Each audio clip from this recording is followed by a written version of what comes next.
Guys, something is just not adding up. The government just released the latest jobs report, and according to the numbers, the labor market looks really strong. Unemployment is down. Inflation seems like it's cooling and going down. Jobs are up. And yet a lot of people watching this either can't find a job, know somebody who can't find a job, or are seeing layoffs all around them. So today, I want to slow this thing down and explain exactly what this latest jobs report is saying, and more importantly, what it's not saying. Because the numbers themselves may not be fake, but they may not be telling the full story. Here's why this caught my attention. The previous jobs report showed about 50,000 new non-farm jobs being added, right? But this new latest report, released on February 11th after being delayed, showed that about 130,000 new non-farm jobs were added. That's not a small change, okay? And remember, these reports get revised and seasonally adjusted. I get all that, right? But even after all that, the change was still incredible month to month. So 50,000 new non-farm jobs to 130 new non-farm jobs, that's more than double. In other words, the labor market didn't just improve according to the numbers, it suddenly improved a whole lot. And at the same time, the unemployment rate went down as well. And not to mention all that good news, plus Friday, inflation data showed that inflation is cooling down. So if you just look at the headlines alone, this almost looks like the perfect economy. But here's the problem. Many households are not experiencing a perfect economy, let's be real. And to make things more confusing or look a little more skeptical, right?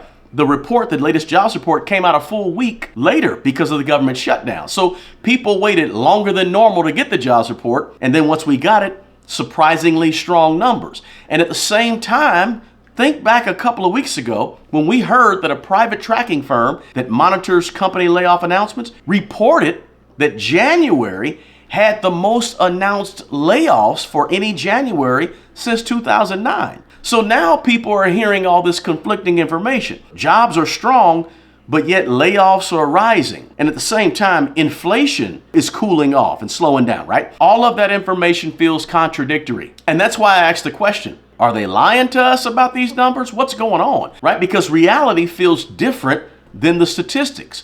When that happens, what do? We start questioning those statistics, right? So let's just be clear about what this new jobs report means.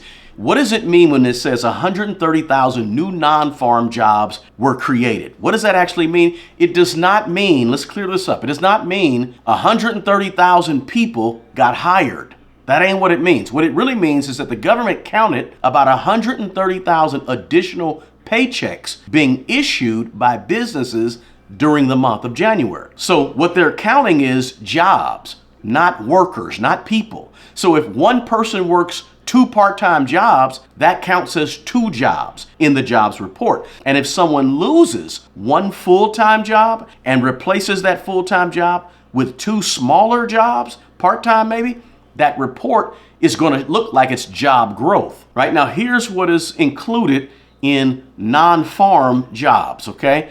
Almost every regular job out there is included, right? So your offices, your retail workers, your restaurants, your people that work in hospitals, in the construction field, factories, transportation, government workers, teachers, all these types of jobs are included when they give that figure of 130,000 new non-farm jobs. Now, what does new non-farm jobs exclude? Anybody who works on a farm, right? Or people working by themselves, or household workers like nannies and people that are paid directly by a family. That's what's not included in non-farm jobs. Now, connect all of this, what I'm talking about, to what's happening in our real life. And here's what we're seeing. We're seeing longer hiring processes happen all throughout the job sectors. We're seeing more contract work instead of full-time people that are contracted, right? And we're also seeing more part-time work, and fewer promotions are happening, right? Here's why. Companies are being very, very cautious about what they're doing because companies are forward-looking. They're looking down the road and saying, okay, we're not comfortable, so we're gonna stop handing out the bonuses. Stop giving the raises so freely, right? We see this especially happening in tech and white collar jobs and some of these professional jobs. So the labor market can technically be strong while workers, regular workers, are feeling a little weaker. And this is where the confusion really is happening right now. Because around this same time as this strong jobs report we just got, we also heard that January had the most layoffs for any January in about 17 years, right? So people are hearing two different things. Strong labor market, but we're seeing layoffs. Strong labor market, but we're not getting that bonus like we were. Strong labor market, but I know so-and-so who can't find a job, right? This creates, really what it creates for us is distrust or more distrust in the numbers that are coming out from the federal government. Not necessarily, let me say this, not necessarily because the numbers are false, but really because the numbers are incomplete. They're not telling the full picture in an honest way. And then we get the inflation report just this past Friday that said inflation is going down. Now that sounds like good news to most people, right? But inflation going down doesn't mean that prices are going down. It means prices are still rising, but prices are just rising slower. So your groceries still feel expensive. Your insurance bill still feels expensive. Housing and rent, right, still feels expensive, even though we get these reports that say inflation is going down. So what's happening is this, just to be clear, the inflation data is improving faster than people's lives are improving. Inflation going down doesn't mean prices are going down. We got to get that in our head because sometimes it sounds like prices are going down. It means prices are still going up, right? We know prices don't come down. It just means they're not going up as fast. Think of it like this. If your groceries went up 10% last year, right? Huge jump in groceries, the price of food. And then they go up only 3% this year. That 3% this year is simply being added on top of an already high price from last year. So in terms of inflation, prices just keep stacking on top of each other. They don't reverse course. And that's why everything still feels very expensive right now. So when you hear, just make sure in your brain, when you hear inflation is improving, what it really means is the problem is growing slower. Not that the problem is gone, because it ain't going nowhere, right? The data is improving faster than we're feeling it in our daily lives, okay? So the question becomes this. Did they really lie about these latest job numbers going from 50,000 non-farm jobs to now 130,000 non-farm jobs? Probably not, right? The data is probably accurate, but economic statistics measure the economy from a 30,000 feet in the air angle, right? Whereas households, our personal households, our four walls, we experience the economy right at the kitchen table, right down at the grassroots, what it costs to pay my bills and to get my food, right? And those two things, those two perspectives, they don't always match at the same time. So while the numbers tell us what the economy is doing, our personal life tells us where the economy is going. Right? So I never want to leave a video without giving you some things that you can do in your life on an everyday basis, right? I don't just want to complain about a situation or the economy. I want to say, what can we do? So here's what you actually do with this information. Don't try to predict the economy. You can't do it. Just like you can't predict the stock market. You can't predict the economy.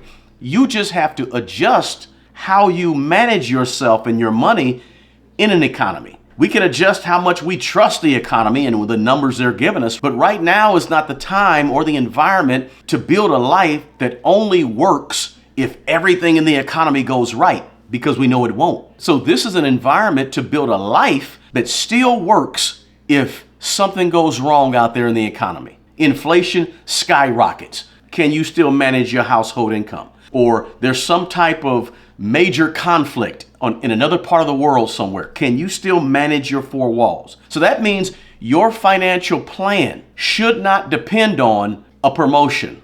Should be okay if you lose your job. Should be okay if that bonus is not there like it was in the last couple of years. Or if something happens where you get demoted and you make all of a sudden $10,000, $20,000, $30,000 less. The key is this: in your financial plan, what you're doing right now with your money, create some margin for yourself. That means breathing room. you want options, okay? If the labor market is really strong, cool, everything's great, beautiful. You'll benefit and everybody will be fine. But if the numbers are overstating reality, which we think they may be doing, you're also protected. So instead of asking, is the economy good or is the economy bad? That's the wrong question. The real question is, how's my economy in my own four walls? If my economy changed in the next 6 months from now, would my household still be okay? Could I still provide heat, water, and air and food for my own four walls, right? If the answer to that question is no, your focus right now isn't trying to put more money in the stock market and buy the dips. Your focus right now is strengthening your stability in terms of your personal finances, building up a stronger foundation so that no matter what's going on around you, you're good. More cash cushion, less spending on some things that don't matter right now. And then having more ability to earn more from more than just one place, right? So instead of just having a job only, you've got a number of sources of income. This is not panic moment. I'm not telling you to be scared, nervous, and panic. That's not what I'm doing. Please don't panic, okay? This is simply awareness. This economy is not collapsing all around us. I don't care what your favorite YouTuber says or what they put on the thumbnail. It's not collapsing. But here's the deal. The economy is sort of transitioning, and we got to be prepared for that, right? When we see wealth transferring and money shifting and transitioning, the people who are going to come out the winners of that type of economy aren't the people who happen to guess perfectly or guess the next hot stock, right? That's not the people who win. The people who win are the people who position themselves so they don't have to guess at all. What's going to happen with my job? What's going to happen in the economy? What's going to happen with inflation? You don't want to be guessing because you can't. Right now, a lot of people are hearing the numbers. Everything looks good, but they're not understanding the story behind the numbers and the interpretation of the numbers. But you got to understand all that stuff. That stuff is what's going to make you smarter in terms of your own personal financial money decisions. So listen, this is why the job numbers don't feel right now. The numbers are saying all the right things, but we ain't feeling all the right things right now in terms of our personal finances. I get it. Listen, I hope this video was helpful for you. Let me know if you got value from this video in the comments below. And if this video helped you focus or think about things a little bit differently, please share this video with someone who you know to help other people get clarity on these confusing economic issues that we see all around us. Listen, the best person who's going to take care of that old you is the young you. You guys take good care of yourself and take care of other people. Until the next video, peace.